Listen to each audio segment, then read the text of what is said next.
আসসালামু আলাইকুম viewers, welcome back to my channel. আশা করি আপনারা সবাই ভালো আছেন।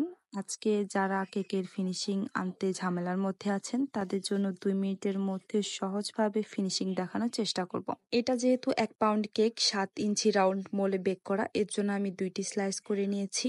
বোর্ডের উপর প্রথম স্লাইসটি দেওয়ার পরে একটা পাইপিং ব্যাগের সাহায্যে আমি হুইপ ক্রিম দিয়ে নিয়েছি। আর সুগার সিরাপটা কিন্তু আমি আগেই দিয়ে নিয়েছি। একটা নাইফের সাহায্যে আমি ক্রিমগুলো সমান করে নিচ্ছি। এরপর যে দ্বিতীয় স্লাইসটা রয়েছে সেটা আমি তার উপরে দিয়ে দিব। সমান অংশটা উপরে দিলে কিন্তু সুন্দর একটা ফিনিশিং আসে। আমি একটা নাইফের সাহায্যে একটু ক্রিম নিয়ে ক্রাম কোটিং করে নিব। আর এখানে কিন্তু ক্রাম কোটিংটা ভালোভাবে করতে হবে। ক্রাম কোটিংটা যদি ভালোভাবে করা হয় তাহলে কিন্তু কেকের গুড়ি গুড়ি ভাব কখনোই আসবে না। আর একটা নাইফের সাহায্যেই কিন্তু আমি ক্রাম কোটিংটা করে নিচ্ছি। আর একটা পাইপিং ব্যাগের সাহায্যে আমি ক্রিমগুলো কিভাবে দিচ্ছি দেখতেই পাচ্ছেন।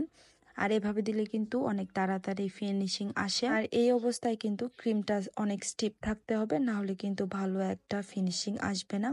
আর যদি গলা ভাব বা ওভাল বিটের ক্রিম থাকে তাহলে কিন্তু স্মুথ ফিনিশিং কখনোই পাবেন না। এর জন্য একটা পারফেক্ট ক্রিম দিয়ে ফিনিশিং আনলে কিন্তু সুন্দর একটা স্মুথ ফিনিশিং পাওয়া যাবে। উপরের অংশে আমি একটা নাইফের সাহায্যে ফিনিশিং আনছি, আর সাইডের অংশে একটা স্কাপার দিয়ে ফিনিশিং আনছি। আর স্কাপারটা কিন্তু একদম খারাপভাবে ধরা যাবে না, একটু হিলিয়ে আলতোভাবে কিন্তু স্কাপারটা ধরতে হবে। ভিডিওতে আমি যেভাবে ধরেছি ঠিক সেভাবে ধরলেই হবে। যেখানে আমার মনে হচ্ছে একটু ক্রিম কম সেখানে আমি একটু ক্রিম দিয়ে আবার সুন্দরভাবে ফিনিশিং আনছি।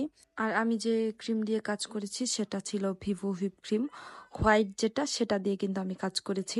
আর কিভাবে আমি এই ক্রিমটা এত স্টিপ করি সেই ভিডিও কিন্তু অলরেডি আমার চ্যানেলে দেওয়া আছে, আপনারা চাইলে দেখে আসতে পারেন। সাইডের অংশে সুন্দরভাবে ফিনিশিং দেওয়া হয়ে গেলে আমি উপরের অংশে আবার একটা নাইফের সাহায্যে ফিনিশিং দিব। আর লাস্ট ফিনিশিংটা কিন্তু আমি নাইফ মুছে মুছে তারপরে দিব।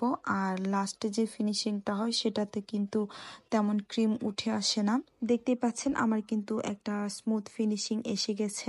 লাস্ট ফিনিশিং দেওয়ার পরে আমি বোর্ডটা সুন্দরভাবে ক্লিন করে নিব। দেখতেই পাচ্ছেন আমার কিন্তু একটা সুন্দর স্মুথ ফিনিশিং এসে গেছে।